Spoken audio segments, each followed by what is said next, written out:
વિરામબાદ આપનું સ્વાગત છે। ગાંધીનગરના દહેગામ પહોંચ્યું છે ન્યૂઝ 18 ગુજરાતી। ધોધમાર વરસાદથી દહેગામમાં જળબંબાકારની સ્થિતિ છે। શહેરની બજારો પાણીમાં ગરકાવ છે। અંડરપાસ રસ્તા પાણીમાં ગરકાવ થઈ ગયા છે। દ્રશ્યો આપ જુઓ તો કેડસમાં પાણીમાં દહેગામ જોવા મળી રહ્યું છે। કોઈ પણ એવો વિસ્તાર નહીં હોય કે જ્યાં પાણી ન ભરાયા હોય। છાતેમાં પાણી હતું।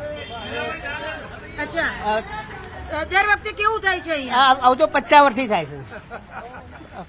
50 વર્ષથી 50 વર્ષથી ભરાય છે। અચ્છા, અને કોઈ સમાધાન નથી? નહીં, કોઈ સમાધાન નહીં। કયો સમાધાન છે? અચ્છા, પાણી કાઢવા કોઈ આવે છે? મશીનો કોઈ લગાવાય નહીં, છે? કોઈ કશું જ નહીં। કોઈ ડ્રેનેજ સિસ્ટમ કોઈ કરી છે એવી? કોઈ સિસ્ટમ નહીં। પાણી તો બહુ જોરદાર ભરાયેલું હતું, જોવા જેવું। છાતી સુધી પાણી હતા। છોકરાઓ સ્કૂલમાં તકલીફ પડે। વર્ષોથી આ પ્રોબ્લેમ છે। કોઈ સમાધાન નથી? કશો સમાધાન નથી। પાણી તો બહુ જ પુષ્કળ જ હોય છે ભરાવ, બહુ જ તકલીફ પડે એમ। અચ્છા ખરેખર મારે તો ઘરે અહીંયા નજીક છે, પાણી સીધું ઘરમાં આવે છે। અચ્છા, તો અહીંયા પાણી ભરાઈ જાય, સ્કૂલમાં, ઘરમાં, અને દુકાનોમાં પાણી ભરાઈ જાય છે? ઘરમાં આવે, દુકાનમાં આવે। અને ચોમાસાનું એટલું પાણી ભરાય છે, કોઈ નિકાલ નથી। મેં કેટલી રજૂઆત નગરપાલિકા પ્રમુખને કરી, ચીફ ઓફિસરને મેં કરેલી છે, નોટિસો બી આપી મેં એમને લખી છે, પણ કોઈ નિકાલ કરતા નથી। આ સ્કૂલ પણ મારો ઇલાકો બી છે, મારું ઘર બી છે, બિયોલાવાસ, વાંટાવા, લુવા ચકલા, ત્યાં સુધી પાણી ચોમાસાનું રાતે આટલા પાણી ઘરમાં આવી જાય છે। ક્યાં જવાનું મારે? કોઈ સમાધાન નહીં, કોઈ નગરપાલિકા ધ્યાન દોરતી જ નથી। હું બાલ મંદિર ત્યાં સ્કૂલમાં ભણેલો છું। અમે જ્યારથી નાના હતા ત્યારથી આ તો અત્યારે મારી કેડ સમૂહ વખતે તો અત્યારે મારી કેડ સમૂહ બને ને પાણી એટલું પાણી આવે છે અહીંયા। આખી ગટરમાં અંદર પાણી બધે સ્કૂલમાં જાય, ક્લાસરૂમની બેન્ચીસો અંદર જાય પાણી, એટલું પાણી અંદર આવી જાય છે।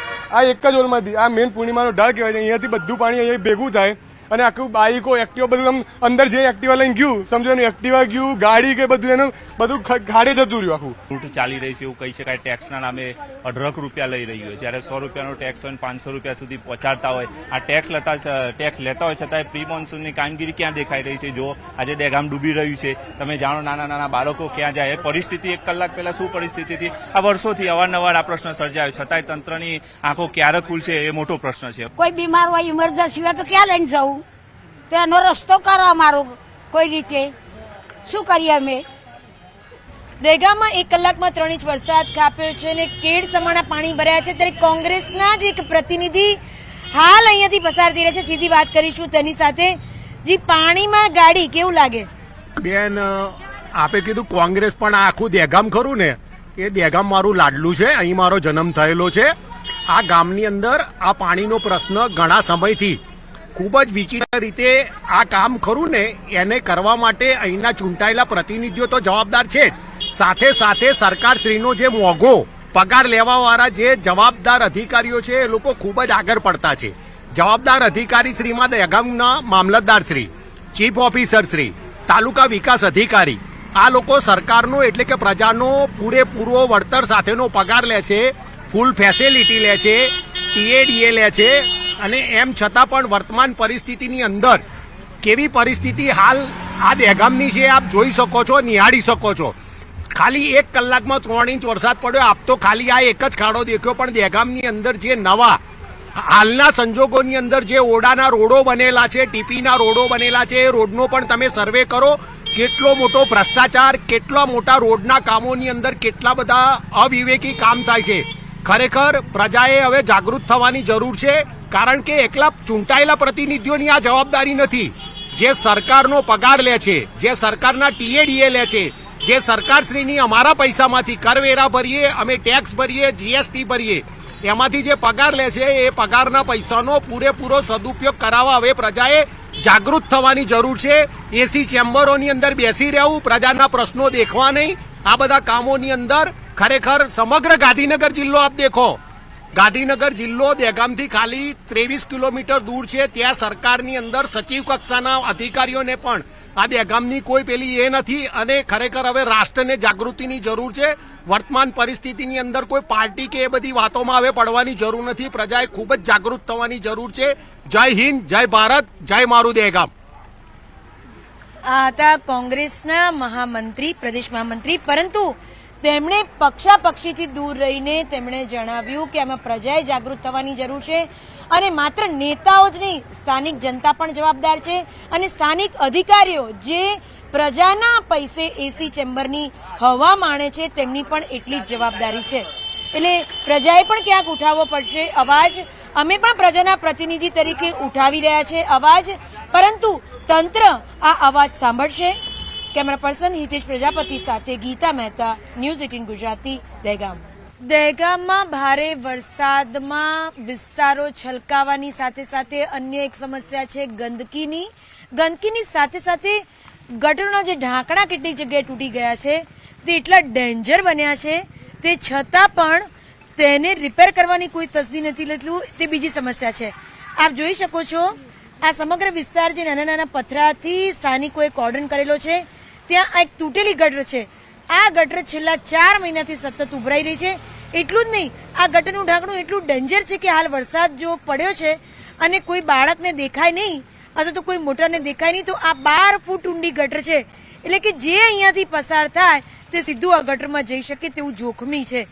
દિવસે તો નો ડાઉટ કોકને કોક રાહદારી હોય તે અહીંયા પથરાથી આડસ કરી દે છે, પણ સવાલ રાતનો છે કે રાત્રે કોઈ રાહદારી અહીંયાથી પસાર થયું, કોઈ જાનવર પસાર થયું, કોઈ બાળક પસાર થયું, કોઈ વયોવૃદ્ધ પસાર થયું, તો આખરે એક જિંદગીનો સવાલ છે. અહીંયાના સ્થાનિકો સાથે સીધી વાતચીત કરીશું કે સ્થાનિકોનું શું કહેવું છે. જી, આ શું સમસ્યા છે અને કેટલા સમયથી છે? મેડમ 3 મહિનાથી છે, આનો ઈલાજ કરીને જાય છે, પણ એનું એ જ હોય છે મેડમ. એટલે પછી આ ગટરનો આ થોડા આગળ પથરા મૂકી દીધા છે. નાના છોકરા કોઈક બાઇક લઈને જતા હોય તો તકલીફ પડે છે, બીજું કોઈ નહીં મેડમ. તમે તો સ્કૂલથી પણ પીડિત છો અને આનાથી પણ પીડિત છો, શું કહેવું છે? આ જુઓ ને, અહીંયા આ ઢાંકણું છેલ્લા 3 મહિનાથી તૂટેલું જ છે. આવે છે એમનું એમ ઢાંકણાની સ્થિતિ છે, જોઈ લો, તમે જોઈ જ શકો છો.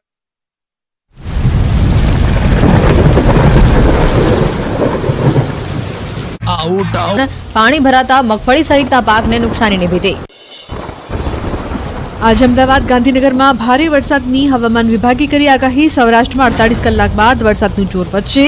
5 દિવસ દક્ષિણ ગુજરાત, ઉત્તર ગુજરાત, પૂર્વ મધ્ય ગુજરાતમાં ભારેથી અતિભારે વરસાદની આગાહી. 26 અને 27 ઓગસ્ટે મેઘરાજા સૌરાષ્ટ્રમાં ભૂકા બોલાવશે. સુરેન્દ્રનગર, અમરેલી, ભાવનગર, ગીર સોમનાથમાં થઈ શકે છે અનરાધાર વરસાદ. બોટાદ, પોરબંદર, જૂનાગઢ, દ્વારકામાં પણ ભારે વરસાદની છે આગાહી. હવામાન નિષ્ણાત અંબાલાલ પટેલે પણ કરી છે મોટી આગાહી. 24 થી 27 ઓગસ્ટ ગુજરાતમાં વરસાદ, અનરાધાર વરસાદ વરસશે. ડાંગ, વલસાડમાં ભારે વરસાદની શક્યતા. સુરત, ભરૂચમાં પણ થશે ધોધમાર વરસાદ. કેટલાક ભાગોમાં 10 ઇંચ જેટલો વરસાદ. ઉત્તર પૂર્વ ગુજરાતમાં મેઘરાજા કરશે જમાવટ. પંચમહાલ, વડોદરામાં પડી શકે છે 3 થી 4 ઇંચ વરસાદ, તો કેટલાક વિસ્તારમાં 6 થી 8 ઇંચ વરસાદની આગાહી.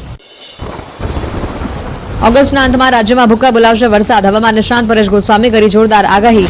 મોટાભાગના વિસ્તારોમાં 10 ઇંચથી વધુ વરસાદની છે શક્યતા.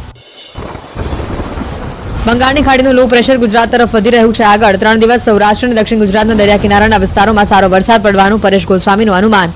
સાયક્લોનિક સર્ક્યુલેશન હાલ ખંભાતના અખાત પાસે છે સક્રિય. ઉત્તર પ્રદેશના લખીમપુર ખીરીમાં શારદા નદી ધારણ કર્યું રૌદ્ર સ્વરૂપ. નદી પાસેથી પસાર થતા નેશનલ હાઈવે પર પાણીનો પ્રચંડ પ્રવાહ વહેતો થયો. પાણીના જોરદાર પ્રવાહમાં તણાઈ બાઇક. સ્થાનિકોએ ભારે જહેમત બાદ કર્યું રેસ્ક્યુ. મધ્યપ્રદેશના મેઘાએ બોલાવી ધડબડાટી. ધારમાં પણ ભારે વરસાદના કારણે જનજીવન પ્રભાવિત થયું હતું. રસ્તાઓ પર પાણીનો જોરદાર પ્રવાહ જોવા મળ્યો. લોકો પાણીથી પોતાના વાહનો બચાવતા જોવા મળ્યા. મધ્યપ્રદેશના ધારમાં બારે મેઘ ખાંગા. મુશળધાર વરસાદ ખાબકતા બાગ ગામમાં એક મકાનની દિવાલ ધરાશાયી. રસ્તા પર ધસમસતા પાણીમાંથી પશુઓ પસાર થતા હોય તેવા દ્રશ્યો સામે આવ્યા. રાજસ્થાનમાં મેઘરાજાની સતત તોફાની બેટિંગ. જયપુર, સિકર, નાગોર, જોધપુર, કોટા સહિતના જિલ્લાઓમાં પડ્યો મુશળધાર વરસાદ. ઠેક ઠેકાણે જળભરાવાની સ્થિતિ જોવા મળી. એક સપ્તાહ સુધી રાજસ્થાનમાં ભારે વરસાદનું છે અનુમાન. રાજસ્થાન અજમેરમાં મેઘરાજા થયા મહેરબાન. શહેરમાં મેઘરાજાએ ધબધબાટી બોલાવતા ઐતિહાસિક આનાસાગર લેક થયો ઓવરફ્લો. રસ્તાઓ પર તળાવના પાણી ફરી વળતા રસ્તાઓ પર સર્જાયો હતો ટ્રાફિક જામ. રાજસ્થાનના કરોલીમાં ભારે વરસાદથી